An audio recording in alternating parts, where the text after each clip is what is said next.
హల్లెలూయా హల్లెలూయా. దేవుని యొక్క లేఖన భాగం నుండి 34వ కీర్తన 3-4 వచనాలు మనం చదువుకుందాం. ఈరోజు వాక్య భాగాన్ని మనం జ్ఞాపకం చేసుకుందాం. 34వ కీర్తన 3వ వచనం 4వ వచనం. నాతో కూడి యెహోవాను ఘనపరచుడి, మనము ఏకముగా కూడి ఆయన నామమును ఘనము గొప్ప చేయుదము. నేను యెహోవా యొద్ద విచారణ చేయగా ఆయన నాకు ఉత్తరమిచ్చెను. ఇక్కడ దేవుని యొక్క దాసులు ఈ కీర్తన ద్వారా మాట్లాడుతూ మనం చూస్తూ ఉన్నాం. ఇక్కడ దేవుడు వారి జీవితాల్లో దేవుడు చేసిన గొప్ప కార్యమును బట్టి వారందరూ కూడా ఏమన్నారంటే, మనమందరము కూడా ఏకముగా కూడుకుందాం రండి. ఏకముగా ఎందుకు కూడుకోవాలి? ఎందుకు ఒక సంఘముగా అందరూ కూడుకోవాలి అంటే, అందరము కూడా కూడుకున్నప్పుడు అది దేవునికి గొప్పతనముగా ఉంటుంది. హల్లెలూయా. అలా కూడుకుని మనం ఏం చేయాలంటే, ఇక్కడ అన్నాడు చూడండి, నేను యెహోవా యొద్ద విచారణ చేయగా. అంటే ఏం చేశాడు? ఆయన ప్రార్థన చేశాడు, దేవునితో మాట్లాడుతూ ఉన్నాడు. దేవునికి చెప్పుకుంటుండగా ఆయన అన్నాడు, నేను చేసిన మనమంతా కూడా నా దేవుడు ఆలకించి ఏమిచ్చాడట? ఉత్తరమిచ్చాడు. అంటే జవాబిచ్చే దేవుడు ఆయన. ఎందుకు ఆయన దగ్గరకు వచ్చి మనం ప్రార్థన చేయాలి? ఎందుకు ప్రభువుని మనం స్తుతించాలి? ఎందుకు ప్రభువుని మనం ఆరాధించాలి? ఎందుకు ప్రభువుని మనము గణపరచాలి అంటే, ప్రభువు మన మొరాలకిచ్చే దేవుడు, మన ప్రార్థనలకిచ్చే దేవుడు, ఆయన మనకు జవాబిచ్చే దేవుడు. ఎలాంటి జవాబిచ్చాడు తెలుసా? ఆ కింద చూడండి, నాకు కలిగిన భయములన్నిటిలో నుండి. హల్లెలూయా హల్లెలూయా. నాకు కలిగిన భయము అన్నిటిలో నుండి ఏం చేశాడట? ఆయన నన్ను ఇడిపించాడు. హల్లెలూయా హల్లెలూయా. మనకు కలిగిన భయములన్నిటిలో నుండి మన దేవుడు ఏం చేస్తాడంటే, మనల్ని ఇడిపించే దేవుడు. హల్లెలూయా. ఆయన మనల్ని ఇడిపించే దేవుడు. మనకు కలిగిన భయములన్నిటిలో నుండి ఆయన మనం తప్పించగలిగిన దేవుడు. ఎందుకంటే ఇక్కడ ఏమంటాడు చూడండి, ఈ లోకములో మానవులమైన మనకి అనేకమైన భయం కలుగుతూ ఉంటుంది. ఈ లోకములో ప్రతి మనిషి కూడా భయపడుతూనే ఉంటాడు. ఏదో ఒక విషయంకి భయపడుతూనే ఉంటాడు. ఏదో ఒక కారణం చేత మనిషి భయపడుతూనే ఉంటాడు. దేనికో దానికి మనిషి భయం అనేది మానవుడికి వస్తూ ఉంటుంది. అందుకే ఇక్కడ అన్నాడు చూడండి భక్తుడు, కీర్తనకారుడు, నాకు కలిగిన భయములన్నిటిలో నుండి. ఒక భయమా? 2 భయాలా? ఎన్ని భయాలు ఉన్నాయంట? నాకు కలిగిన భయములన్నిటిలో నుండి నా దేవుడు నన్ను కాపాడుతాడు, తప్పిస్తాడు. నా దేవుడు ఎప్పుడు తప్పిస్తాడు? దేవుడు ఇంట్లో కూర్చున్నప్పుడు, మన పనులు మనం చేసుకుంటున్నప్పుడు, మన ఇష్టారాజ్యంగా మనం తిరుగుతున్నప్పుడు, ఇంక ఎవరితో మనకు పని లేదులే, నాకేమి లేనుకుని మనం ఉండాలి, అటువంటి సమయంలో కదంట మనమందరం కూడా సంఘములో కూడుకుని ఆ సంఘములో మనం ప్రార్థన చేసినప్పుడు, ఆ సంఘములో మనం విచారించినప్పుడు, ఆ సంఘములో ఆ ప్రభువుని మనం వేడుకున్నప్పుడు, ఆ ప్రభు ఏం చేస్తాడంటే, మనం అడిగిన దానికి ప్రతిఫలం ఇచ్చే దేవుడు. ఇచ్చి మనకు ఏ భయం అయితే కలిగి, ఏ భయం కొరకైతే మనము భయపడుతున్నామో, ఏ పరిస్థితి అయితే మనల్ని భయపెడుతుందో, అదే భయంలో నుండి దేవుడు మనల్ని విడిపిస్తాడు. ఈరోజు ఈ లోకంలో మనుషులకి ఎన్నో భయాలు ఉన్నాయి. వాటిలో ఒక 5 భయాలను మనం చూడబోతున్నాం. 5 భయాలు. ప్రాముఖ్యమైన భయం మనిషికి ఏమిటంటే, ఆర్థిక పరమైన భయం వస్తుందా లేదా? ఏదైనా తినడానికి లేనప్పుడు, బియ్యము లేకపోతే పని దొరకనప్పుడు, కుటుంబం గడవనప్పుడు దాని నుండి అమ్మో నేను ఎలా బతుకుతాను అని అదొక భయం మనిషిని వెంటాడుతూనే ఉంటుంది. రెండవది అనారోగ్యపు భయం, బలహీనత, అనారోగ్యం. ఎవరికి చెప్పుకునేంత రోగం వచ్చిందనుకోండి మనం భయపడతాం. చిన్న జ్వరం వస్తే, జలుబు చేస్తే ఈరోజు మనం భయపడుతున్నాం. ఇలా ఇది ఒక రోగం మనుషులకి, ఇది ఒక భయం మనకి కలిగిస్తూ ఉంటుంది. మూడవదిగా ప్రమాదాలు మనం వెళుతున్నప్పుడు రాకపోకల్లో హఠాత్తుగా ఏదైనా ఎవరికైనా జరిగింది అనుకోండి, అమ్మో నాకు కూడా ఇదే జరుగుద్దేమో అంటే ప్రమాదాల భయము మనకు వస్తూ ఉంటుంది. ఐదవది మరణకరమైన పరిస్థితులు. చాలా సార్లు మనం మరణానికి అంచులుగా వెళ్ళినప్పుడు ఎంతో భయపడుతూ ఉంటాం. మరణం దగ్గరగా చూసినప్పుడు మనకు భయం వేస్తూ ఉంటుంది. అలాగే మన కుటుంబంలో చల్లా చెదురై కుటుంబాల్లో ఏదైనా పరిస్థితులు బాగున్నప్పుడు, భార్యాభర్తలు విడిపోయినప్పుడు, లేకపోతే బిడ్డలకి కుటుంబానికి సంబంధం లేకుండా గలిబిలైతున్నప్పుడు కూడా అమ్మో ఏంటి నా కుటుంబం అని మనకి భయం కలుగుతూ ఉంటుంది. ఈ 5 కూడా చాలా ప్రాముఖ్యమైన భయాలు. అందుకే ఇక్కడ అన్నాడు భక్తుడు, నా భయములన్నిటిలో నుండి, 1 కాదు 2 కాదంట, తనకు ఎన్నైతే భయాందోళన కలిగిస్తే పరిస్థితులు ఉన్నాయో, దేని కొరకైతే తన భక్తుడు భయపడుతూ ఉన్నాడో, ఏదైతే తన భయానికి గురి చేస్తుందో, ఏదైతే తన భయాందోళనకి పరిస్థితికి తీసుకెళ్తుందో, అటువంటి పరిస్థితులన్నింటిలో కూడా నా దేవుడు ఏం చేస్తాడని చెప్పాడు. చెప్పండి, నోరు చెప్పండి, ఏం చేస్తాడంటే ఆయన విడిపిస్తాడు. చదువు, మా వాక్యం చదువు. ఏమన్నాడు? నేను యెహోవాతో విచారించగా నన్ను ప్రార్థన చేయగా ఆ ప్రభు నాకు కలిగిన భయములన్నిటిలో నుండి ఆయన నన్ను ఏం చేశాడంట? ఆయన నన్ను తప్పించెను. నా దేవుడు నా ప్రార్థన ఆలకించి నాకు కలిగిన భయములన్నిటిలో నుండి నా దేవుడు నన్ను నడిపించెను. హల్లెలూయా, హల్లెలూయా, హల్లెలూయా. ప్రియమైన దేవుని యొక్క బిడ్డలారా, జ్ఞాపకం చేసుకోండి. ఈరోజు మన పరిస్థితులు మనం చూస్తూ ఉన్నాం. మన చుట్టూ ఉన్న పరిస్థితులు మనం ఎంతో భయాందోళన గురి చేస్తుంది. ఎక్కడో ఒక కేసు వస్తేనే అమ్మో వచ్చేసిందని భయపడుతున్న పరిస్థితుల్లో మనం ఉన్నాం. ఇటువంటి పరిస్థితుల్లో మనం ధైర్యం కలిగి ఉండాలి అంటే నీవు నేను చేసిన పని ఏంటో తెలుసా? మనమంతా కూడా సంగముగా కూడుకుని ఆ ప్రభు దగ్గర విచారణ చేయాలి. హల్లెలూయా. ఆ ప్రభు దగ్గర మనం మొరపెట్టాలి. ఆ ప్రభువుకి మన పరిస్థితిని తెలియపరచుకోవాలి.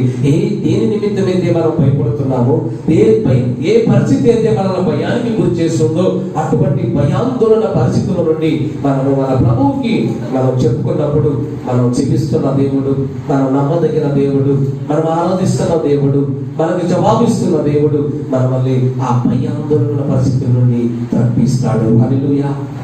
తప్పించగలిగిన దేవుడు. ఈరోజు మనం చూస్తాం పరిశుద్ధమైన బైబిల్ గ్రంథంలో ఎంతో మంది ఇటువంటి భయాందోళన పరిస్థితుల్లో ఉన్నప్పుడు, దేవుడిని వాళ్ళు వేడుకున్నప్పుడు, దేవుడి దగ్గర వాళ్ళు మొరపెట్టుకున్నప్పుడు దేవుడు ఏమేమి కార్యాలు చేశాడో మనం చూసినట్లయితే, మొట్టమొదటిగా మనుషులకు కలిగే భయం ఏంటంటే ఆర్థికమైన పరిస్థితి భయం. ఆర్థిక ఇబ్బందులు, తినడానికి తిండి లేకపోతే అప్పులు ఎక్కువైపోయి పరిస్థితులు బాగాక పని చేసుకోలేకపోవటం, లేకపోతే ఇంట్లో ఎవరైనా పని చేసేవాళ్ళు ఉంటే ఆ వ్యక్తికి ఏదైనా దెబ్బ తగిలిన లేకపోతే కాలో చేయి విరిగినప్పుడు, అయ్యా ఇంకా నా పరిస్థితి ఎలా, సంపాదించే వ్యక్తి ఎలా ఉన్నాడు, ఇటువంటి పరిస్థితుల్లో నేను ఎలా నా కుటుంబాన్ని ముందుకు తీసుకెళ్ళాలి, మేము నా బిడ్డలు ఏం తినాలి, ఇవన్నీ కూడా మనల్ని అనేక సార్లు పొంగదీస్తున్న పరిస్థితులు వస్తూ ఉంటాయి. మన కుటుంబముగా ఏ విధంగా మనం ముందుకు వెళ్ళాలి అనే పరిస్థితులు మనం తీసుకొస్తూ ఉంటాం. ప్రియమైన దేవుని బిడ్డలారా, బైబిల్ గ్రంథంలో కూడా ఒక స్త్రీ, ఒక యెహోవాను భర్తను కోల్పోయినప్పుడు ఆమె చేసిన పని ఏంటో తెలుసా? ఒక రోజు 2వ రాజుల గ్రంథం 4వ అధ్యాయము 1వ వచనం నుంచి మనం చదువుకుందాం. 2వ రాజుల గ్రంథం 4వ అధ్యాయము 1వ వచనం.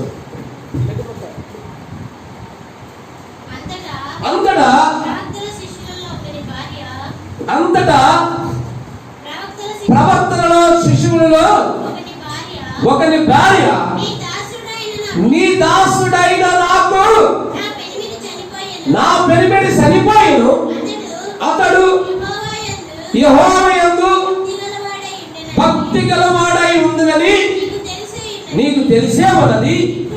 ఇప్పుడు బాగా చదవండి. అప్పుల వారు నా ఇంటికి వచ్చి నా 2 కుమారులను తీసుకుని మీ బిడ్డలను డబ్బువారు కనుక మీరు అప్పుల పాలయ్యారు కనుక నీ 2 బిడ్డలని నేను పనికి పెట్టుకుంటాను, వారు నాకు దాసులుగా ఉన్నట్టు కొరకు తీసుకుని పోవద్దని అప్పిచ్చిన ఆయన ఆ తల్లితో చెబుతున్నాడు. ఏం చెప్పడానికి? అమ్మా, ఎదురికి నీ అప్పు భర్త లేడు కదా, నీ అప్పు నువ్వు తీర్చలేవు కదా, ఇప్పటికే నువ్వు చాలా అప్పుల్లో ఉన్నావు, అయితే నీకున్న 2 కుమారుల్ని నేను దాసులుగా అంటే బానిసులుగా కోవైటోళ్ళు ఎట్లా డబ్బిచ్చి మనోళ్ళు కొనుక్కుంటారో అలా బానిసులుగా నేను తెచ్చుకుంటాను. బానిసులు ఏం చేస్తారు చెప్పండి? కోవైట్ వచ్చిన తెలుసు ఏం చేస్తారు. వాళ్ళు ఉన్నవాళ్ళు చెప్పాలి ఏం చేస్తారు. వాళ్ళు ఏ పని చెబితే ఆ పని మనము చెయ్యాలి. చాలా కష్టమైన, ఏడుపైన, నష్టమైన, బాధ అయినా, ఇబ్బంది అయినా వారు చెప్పింది మనం చేయకపోతే వారు మనల్ని కొట్టి చంపుతారు. అయినప్పటికీ కూడా మరి బానిసల పరిస్థితి అలా ఉంది. అందుకే ప్రియమైన దేవుని బిడ్డలారా, ఆ తల్లి భర్త చనిపోయే తల్లికి ఆర్థికపరమైన ఇబ్బందులతో ఎదుర్కొంటున్నప్పుడు దేవుని దాసుల దగ్గరికి వచ్చి మొరపెట్టుకుంటుంది, అయ్యా నా ఇద్దరు కుమారులు తీసుకెళ్ళటకు చదువు నా ఇద్దరు కుమారులు తీసుకెళ్ళటకు తనకు దాసులుగా ఉండటకు వారిని పట్టుకుని పోవటకు వచ్చి ఉన్నారని దేవునికి మొరపెట్టింది. ఎలీషా అనే ఒక ప్రవక్త, ఒక గొప్ప దేవుని దాసుడితో చెబుతుంది, అయ్యా ఇదిగో నా భర్త చనిపోయాడు, నాకు అప్పులు అయిపోయాయి, నేను ఇబ్బందుల్లో ఉన్నాను, ఇదిగో ఇలాంటి పరిస్థితుల్లో ఉన్నానని చెప్పి ఆమె ఏం చేసింది? మొరపెట్టుకుందండి. ప్రియమైన దేవుని బిడ్డలారా, ఎప్పుడైతే తను ప్రార్థన చేసిందో, ఎప్పుడైతే తనకున్న ఆర్థికమైన పరిస్థితి నుంచి తన దర్శనంతో దేవుని బిడ్డతో దేవుడితో ఏ విధంగా అయితే మొరపెట్టి విచారణ చేసి ఆ వ్యక్తికి చెప్పిందో, అప్పుడు ఆ వ్యక్తి అన్నారు కదమ్మా నీ దగ్గర ఏముంది అని అడిగినప్పుడు నా దగ్గర కొంచెం నూనె ఉంది అని చెప్పింది ఆమె. వెంటనే దేవుని దాసుడు అన్నాడు, నువ్వు వెళ్ళి ఆ నూనెని ఇంకా అనేకమైన పాత్రలు తీసుకుని ఇంట్లో తీసుకొచ్చి ఆ నూనె పోస్తూ ఉన్నాడు. ఇంత నూనె అండి, ఇంత నూనె ఆ గ్రామంలో ఉన్న వారందరి పాత్రలు తీసుకొచ్చి పోస్తుంటేనట నూనె మాత్రము తరగలేదు. చెప్పండి కూడా దేవుని అమరమా, నూనె మాత్రము తరగలేదు.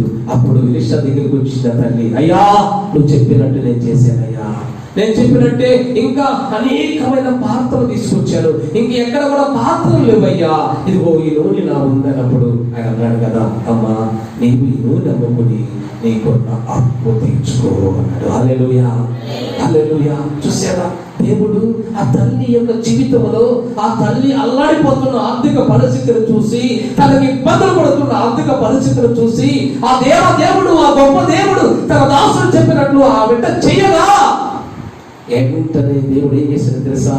ఆమె జీవితంలో ఊహించని ఆర్థికమైన పరిస్థితులను తీసివేసి గొప్ప దీవెనతో నింపాడండి. హల్లెలూయా, హల్లెలూయా. భయపడితే ఆ భయం మనల్ని ప్రోగదిస్తుంది, ఆ భయం మనల్ని నాశనానికి గురి చేస్తుంది, ఆ భయం ఏమి చేయకుండా చేస్తుంది. ప్రియమైన దేవుని బిడ్డలారా, మనం ఎప్పుడు కూడా భయపడొద్దు. ఎందుకంటే ఏ ఆర్థిక పరిస్థితి అయినా రానివ్వండి, దేవుడు అంటున్నాడు కదా, ఆ స్త్రీని పోషించిన దేవుడు, ఆ బిడ్డని బాగు చేసిన దేవుడు, ఆ స్త్రీకి ఆహారం ఇచ్చిన దేవుడు నా బిడ్డలకి ఆహారం ఇవ్వలేడా? ఎందుకు ఆర్థికమైన పరిస్థితి వచ్చినప్పుడు మనం భయపడాలి? ఏదో ఇంత జరిగిపోయిందని, ఏదో నాకు కలిగిందని దానివల్ల మనం కుంగిపోవాల్సిన పనేమి లేదు. ఎందుకు అంటే మనం ఆరాధిస్తున్న దేవుడు, మనం సేవిస్తున్న దేవుడు, ఆ తండ్రి దగ్గరికి వచ్చి మనం మొరపెట్టినప్పుడు, ఆ తండ్రిని మనం వేడుకున్నప్పుడు, ఆ తండ్రి పాదాల మీద మనం పడినప్పుడు, ఆ తండ్రి వైపు మనం చూసినప్పుడు నీకున్న ఆర్థికమైన పరిస్థితులను, అటువంటి ఇబ్బందులన్నీ కూడా నా దేవుడు ఏం చేస్తాడో తెలుసా? వాటన్నిటిని కూడా తీసివేస్తాడు. సపట కూడా ఎప్పుడైతే ఆ స్త్రీ దేవుడు దాసుడి దగ్గరికి వచ్చిందో, అయ్యా నాకున్న ఇబ్బందులు బట్టి ఆర్థికమైన పరిస్థితులు కుంగిపోయి ఉన్నాను, నా ఇద్దరు బిడ్డలు వచ్చి వారు తీసుకెళ్తారంటున్నారు, నన్ను ఏం చేయమంటావు అని అడిగింది. వెంటనే అన్నాడు, నీ దగ్గర ఉన్నదాన్ని తీసుకురా, నీ దగ్గర ఉన్నదాన్ని తీసుకొచ్చేయి అని చెప్పాడు. వెంటనే తన దగ్గర ఉంది. చాలాసార్లు ఎవరైనా మేము సేవకులుగా మీ దగ్గర ఏముందంటే మీరేం చెప్తారు? ఇంతకుముందు కూడా ఏం లేదంట, కానీ అవి ఏం దాచుకోవాలా, అవేమి దాచుకోవాలా, ఉన్నదే కొంచెం ఉంది, అయ్యా ఆ కొంచెం నీకు ఇచ్చే ఎట్లా, పాస్టిక్ ఇచ్చేసి ఎట్లా, పాస్ ఆటోకు డబ్బులు ఇచ్చేసి ఎట్లా, నాకెట్లా అనుకుందా? అనుకోరా. ఎప్పుడైతే తను చెప్పిన మాట విని ఆ కొంచెం నూనె తీసుకొచ్చి తన ముందు పెట్టిందో, తన నూనెకి ప్రార్థన చేసి ఇది తీసుకుని ఇంట్లో పెట్టుకుని ఈ దగ్గర ఉన్న పాత్రలన్నింటిలో పోయమన్నాడు. ఆ పాత్రలు నిండితే ఇంకా చుట్టుపక్కల వారి పాత్రలు కూడా తీసుకురమ్మన్నాడు. అన్ని పాత్రలు తెచ్చి పోస్తా ఉంటే నూనె మాత్రం తరగలేదు. ఆ కింద వస్తున్నది ఏముంటుంది చదువుకొని అర్థమవుతుందా? దేవుడు మహా గొప్ప కార్యం. ప్రియమైన దేవుని బిడ్డలారా, అందుకే ఇక్కడ కీర్తనకారుడు అంటాడు, నాకు కలిగిన భయములన్నిటిలో నుండి నా దేవుడు నన్ను తప్పిస్తాడు. ఎటువంటి భయం మనుషులకి ఇప్పుడుంది ఈ లోకంలో? ఇప్పుడున్న పరిస్థితుల్లో చాలా మంది ఉద్యోగాలకు వెళ్ళలేదండి. చాలా మంది బ్రతకడమే కష్టమైపోయింది. ఏదో దేవుని మహాకృపను బట్టి మన యొక్క ముఖ్యమంత్రి గారు ఎంతగానో సహాయం చేస్తూ వస్తున్నాడు, కానీ కొన్ని రాష్ట్రాల్లో అయితే తినడానికి ఆహారం లేదు, బ్రతకలేని పరిస్థితులు, ఎన్నో ఇబ్బందులు ఎదుర్కొంటూ ఉన్నారు. ఎక్కడ పనులు లేక ఏం చేయాలి అర్థం కాని కువైట్ లో చాలా మంది ఉద్యోగం లేక వెళ్లలో ఉండి అత్తులు కట్టలేక బాధపడుతూ ఉన్న సమయంలో మనం ఉన్నాం. భయాందోళనమైన పరిస్థితి. అమ్మో, నా పరిస్థితి ఎలా, నేను ఎలా ఇంటికి వెళ్ళాలి, నేను ఎలా బ్రతకాలి, నేను ఎలా తినాలి? ఇటువంటి పరిస్థితుల్లో మనం ఉన్నప్పుడు దేవుని వాక్యం అంటుంది, నువ్వు భయపడవద్దు, నీ కలిగిన భయములన్నిటి నుండి నిన్ను తప్పించడానికి నీకు ఒక ఆయన ఉన్నాడు, ఆయన దగ్గర నువ్వు మొరపెట్టు. ఎప్పుడు ఎలా మొరపెట్టారట? సంఘముగా కూడుకుని సంఘములోనికి వచ్చి నీకున్న పరిస్థితి గురించి ప్రార్థన చేయి. సంఘములోకి వచ్చి నీకున్న పరిస్థితిని మాకు చెప్పు. సంఘమంతా కూడి మనం ప్రార్థన చేస్తాం. అప్పుడు నీకున్న భయములో నుండి నేను తొలగిస్తాడు. ప్రియమైన దేవుని బిడ్డలారా, మనకు కలుగుతున్న భయం ఏంటంటే ఆర్థికమైన పరిస్థితి భయం. ఈరోజు ప్రభు అన్నాడు, అటువంటి భయాందోళన పరిస్థితి నుండి నేను తప్పించే దేవుడు ఆయన. అయితే మనం ఏం చేయాలి తెలుసా? ఆ తండ్రి దగ్గర విచారణ చేయాలి, ఆ తండ్రికి మొరపెట్టుకోవాలి, ఆ తండ్రికి చెప్పుకోవాలి, ప్రభా ఇలాంటి ఆర్థికమైన పరిస్థితుల్లో ఉన్నాను అని చెప్పి ఆ తల్లి ఏ రీతిగా అయితే దేవుని దాసు దగ్గర చెప్పుకుందో అదే రీతిగా మనకున్న పరిస్థితులు మన ప్రభు దగ్గర చెప్పినప్పుడు ప్రభు ఊహించిన దానికంటే అనుకోని దానికంటే ఎక్కువగా మనం ఆస్వాదించే దేవుడు. హల్లెలూయా, హల్లెలూయా. ప్రియమైన దేవుని బిడ్డలారా, మనం చెల్లిస్తున్న దేవుడు, ఆరాధిస్తున్న దేవుడు జవాబిచ్చేవాడు. ఆయన మన ప్రార్థన ఆలకిస్తాడు. తప్పకుండా నీవే దేని కొరకైతే ప్రార్థన చేస్తావో అది ఆలకించి నీకు ఏది అవసరమో అది కలిగే దేవుడు. అందుకే అన్నాడు, మనకు కలిగిన భయములన్నింటిలో నుండి తప్పిస్తాడు. నెంబర్ 1, ఎప్పుడు ఎటువంటి భయం ఉంది మనకి? ఆర్థికమైన భయం. ఆ భయముల నుండి దేవుడు తప్పించేవాడు. రెండో విషయాన్ని కూడా మనం జ్ఞాపకం చేసుకుందాం. రెండో విషయం, ఒకరోజు మార్కు సువార్త 5వ అధ్యాయం, మార్కు సువార్త 5వ అధ్యాయం, అక్కడ ఒక అధికారి ఉన్నాడు. మార్కు సువార్త 5వ అధ్యాయము, త్వరగా మార్కు సువార్త 5వ అధ్యాయము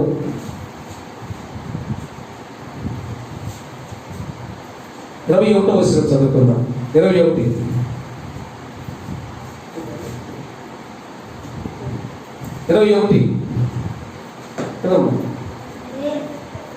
మార్కు సువార్త 5వ అధ్యాయము.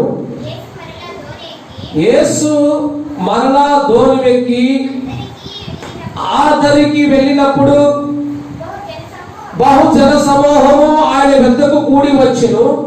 ఆయన సముద్ర తీరమునుండగా సమాజపు మందిరికి అధికారులలో యాయూరును ఒకడు వచ్చి ఆయనను చూసి ఆయన పాదముల మీద పడి, నా చిన్న కుమార్తె సావునై ఉన్నది, అది బాగుపడి బ్రతుకున్నట్లు నీ వచ్చి దాని మీద నీ చేతులు ఉంచవలని మిగులు బ్రతిమలాడుకునేను. హల్లెలూయా. ఏం చేస్తున్నాడు? మిగులు బ్రతిమలాడుకుంటున్నాడు. అయ్యా, నువ్వు వచ్చి నా బిడ్డను బాగు చేయి, నా బిడ్డని స్వస్థపరచు, నా బిడ్డకి నువ్వు అయ్యా నువ్వు రా అని చెప్పేసి తనకున్న అనారోగ్యపు పరిస్థితి నుండి ఆ ప్రభు దగ్గర ఏం చేస్తున్నాడంట? ప్రార్థన చేస్తున్నాడు. ఏంటి ఆయనకి ఉన్న భయం? చెప్పండి, ఏమిటి ఆయన కలిగి ఉన్న భయం? చెప్పాలా? ఏమిటి ఆయన భయం కలిగి ఉన్న భయం? తెలీదా? ఏం భయం కలిగి ఉన్నాడు ఆయన? చెప్పాలి, చెప్పండి అమ్మా, ఎటువంటి భయం కలిగి ఉన్నాడు? ఆయన కలిగి ఉన్న భయం ఏంటి? మరణకరమైన అనారోగ్యం. అనారోగ్యం తన భయానికి గురి చేసింది. భయపడిపోతున్నాడు. అయ్యో, నా కుమార్తె సరిపోతుందయ్యా, స్వస్థపరచు, అది బ్రతుకున్నట్లు బాగు చేయి. గట్టిగా నీకు అర్థం కాదు. ఎక్కడో అక్కడ ఏదో ఆలోచన చేస్తూ ఉంటారు. ఇట్లా ఉంటే ఏం జరుగుతుంది చెప్పండి మీ జీవితంలో? చెప్పుకొస్తామా? ఏ భయం ఉంది ఆయనకి? ఏం భయం ఉంది? తన కూతురు ఏమైంది? ఆ మాట చెప్పు. సామర్థ్యం కూడా ఉంది, చచ్చిపోతుంది అక్కడ. అప్పుడు ఏం చేశాడు ఆయన? ఏం చేశాడు ఆయన చెప్పండి? చచ్చిపోతున్న దగ్గరికి వచ్చి ఏం చేశాడు చెప్పాలా? చచ్చిపోతున్న దగ్గరికి వచ్చి ఏం చేశాడు? యేసయ్యా, వెంకటేశ్వర జ్ఞానం కూడా మీకు లేదు. యేసయ్యా, నా కూతురుని బాగు చేయి. తనకుంది ఏ భయం ఉంది? తన కూతురు అనారోగ్యంతో ఉన్న భయం వచ్చింది ఆయనకి. అంతలోకి కొంతమంది ఇంటికాడ నుంచి వచ్చారు ఆయన దగ్గరికి. వచ్చి, అయ్యా ఇంకెందుకు యేసు ప్రభు దగ్గర తొందర పెడుతుంటాం, అక్కడ నీ కూతురు సరిపోయి అందరూ ఏడుస్తున్నారు అనుకోమంటాం. ఏమైందంట? సరిపోయి అందరూ ఏడుస్తున్నారు, ఇంకా అక్కడ పోమన్నారు. వెంటనే యేసు ప్రభు 35వ వాక్యం చదువుదాం. 35వ వాక్యం మొన్న చెప్పింది మీకు ఎన్నిసార్లు చెప్పినా మొన్న చెప్పారు. 35వ వాక్యం 35వ వాక్యం మార్కు సువార్త 5వ అధ్యాయం 35వ వచనం. ఆయన ఇంకనూ మాట్లాడుచుండగా సమాజ మందిరపు అధికారి ఇంటి నుండి కొందరు వచ్చి, నీ కుమార్తె చనిపోయినది, నీవిక కోలుకుని ఎందుకు శ్రమ పెట్టినవని